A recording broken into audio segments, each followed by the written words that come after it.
11 मार्च 1689चा तो काळा दिवस. त्या औरंग्याने वळवूत तुळापूर येथे संभाजीराजांना हाल हाल करून ठार मारले. आधी त्या औरंग्याने शंभूराजांचे डोळे काढले, जीभ छाटली, संपूर्ण शरीराची कातडी काढून घेतली.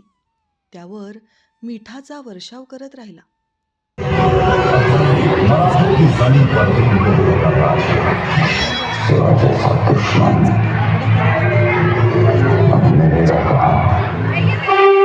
आतापर्यंत छान राजाचं छान फोटो शौर्य आहेत. आणि धैर्य पाहणारी ती इंद्रायणी भीमा आज राजांचा तो तुकडे झालेला देह आपल्यात सामावलेला पाहून जणू रडत होती. ते विखुरलेले तुकडे पाहून तिचंही हृदय जणू तुटत होतं. राजाचं ते शौर्याने भरलेलं रक्त आज तिच्या पाण्यात मिसळत होतं. त्या रक्ताची अंगार इतकी होती की त्यामुळे त्या